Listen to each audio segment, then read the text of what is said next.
Good morning and welcome to the live Q&A here in Manage Your Critic. I'm Cheryl Andrews, the founder of Step by Step Listening, and we're a community committed to developing our ability to listen without judgment. You might notice I'm in a bit of a different surrounding today. I'm on my way up to Women's Business Club doing the leadership day, so I'm actually at Memory Services on the M4. But I was committed, I'd made a promise to myself that I would be here for you guys every single Friday for the whole of January and February and share everything I can to help you to manage your critic. In fact, actually what I want is for you to master your critic. So I had attempted to record it yesterday, it all went pear-shaped. So I got up a bit earlier and I've now arrived at the services with enough time. Good morning, Wendy. Love you for joining me. So we're on part 4 of how to improve listening skills. And we've just a quick recap for those who haven't seen part 1 to 3. Part 1 was all about counselling listening. So it's about the kind of listening we need when something's gone wrong in our life, or something's hurt us, or we've got some. So we talk about the past, we talk about what's not working, or what isn't what hasn't worked, or what isn't working. And there's huge value if you've got a friend that you can download to without being interrupted. That makes a massive difference to you. Just better download it. And sometimes those stories are too traumatic for our friends to listen to, and that's when you would employ a counsellor. But I call those downloads, and sometimes you don't need anyone to say anything, you don't need to do anything, you just need to get it off and get it out of your system. Lots of people don't know the value of that. They don't understand that you're physically changing the chemical balance in your system. If the thing that's not working is inside you, it's having it'll be doing things to your I don't know the technical stuff of the science of it, but your chemical balances changes because you're getting the stress out levels inside, because it's trying to process it but it can't make sense of it. So that's counselling listening.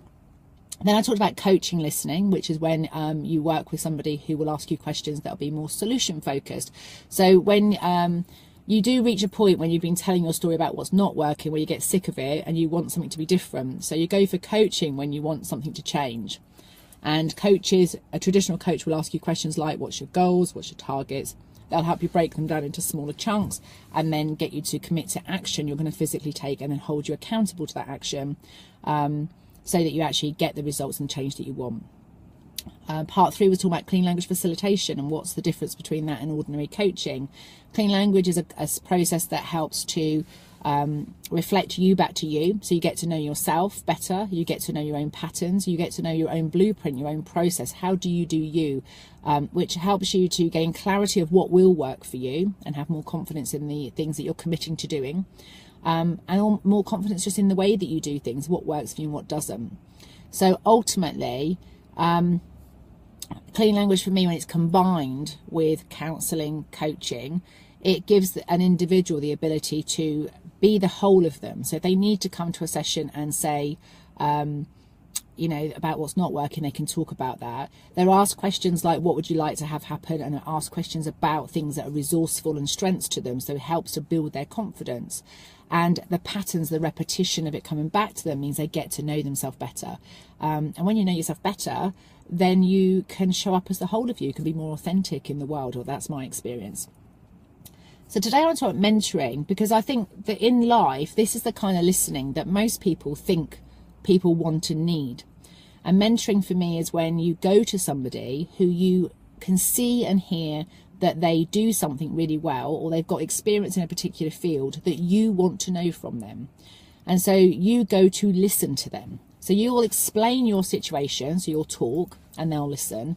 And a mentor will generally give you opinions and advice and suggestions about what's worked for them, what they would do if they were in your situation.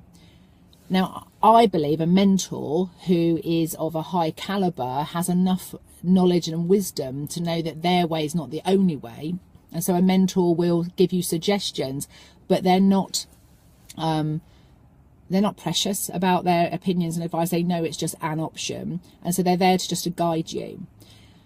What can happen in everyday conversations is we start talking to our friends, our families, our partners, and the assumption is that you're going to need a mentor.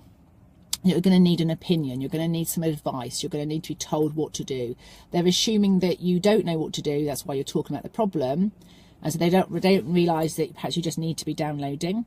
They don't know that you need to have questions to help you be solution focused, or that you need to have your patterns reflected back to you so that you could actually hear yourself think. And so what happens is we talk and we talk about a problem, and then the other person, one or two things tends to happen. They either give us their opinion and suggestion and tell us what they think we should do, or they get really stressed and anxious because they don't actually know what to do. So whichever side of the fence you are, if you've got someone telling you about a problem and you're the person that immediately says, this is what you should do, just check in whether or not that's what they needed and wanted, because they may not have come to you for a mentor. They may have come to you for downloading. They may have come to you for coaching. They may have come to you to have their strengths reflected back to them. Maybe they didn't need your opinion and it didn't help. Likewise, if you're there and they seem like they want your opinion and you have no idea how to solve it, you know, you're looking at it going, do you know what, I've got no experience of it, then one of the things that I would do is say, I'm not in a position to mentor you about that. I don't have any experience, but I do believe that you will be able to work this out. Can I ask you some questions that will help you get clarity? And that's when I would go more into a coaching mentality where, you know, I can't help you physically because I don't know how to do that, but I can ask you questions so that you can come out of that drama and that fear, that worry, and actually go, okay, what's my best step? And who might know about this? Who could I talk to? So I'd love to hear your thoughts today. What do you consider a mentor to be?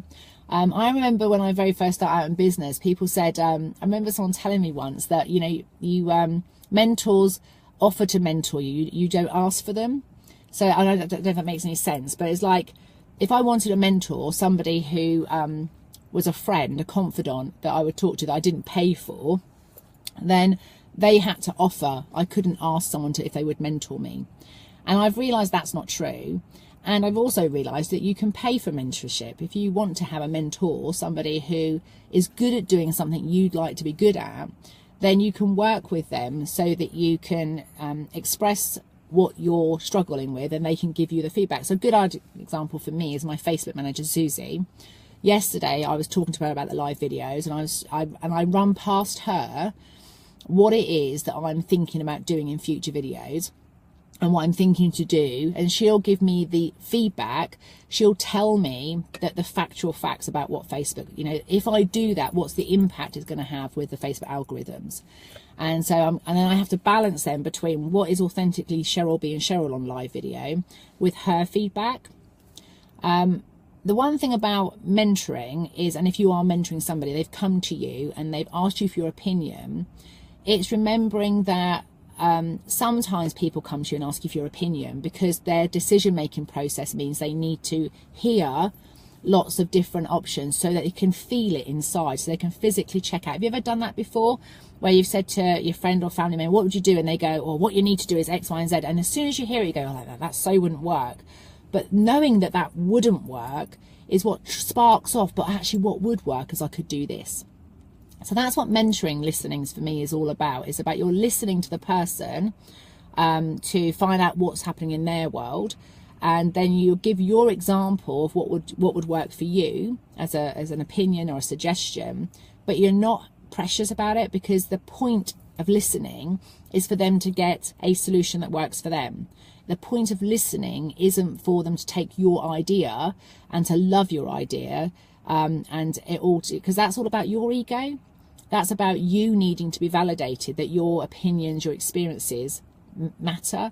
You need them to do what you tell them to do, because then it makes you important. You are important and you matter, and your value comes from mentoring when you listen and you offer a suggestion with no attachment that it has to be taken up. And this was one of those things I really had to learn with my daughter Paige. And I've realised I do this as well, but I hadn't at the time. It's only when I modelled out through the do, delegate or ditch process, I actually looked at how I made decisions, and we looked at how she made decisions. I was making decisions to please everybody. So I was checking what everybody wanted or everybody liked, and then I was coming up with a solution that meant everybody got what they wanted, or as best I could. Whereas Paige was asking me my opinion so that she could calibrate inside whether it would work for her or not.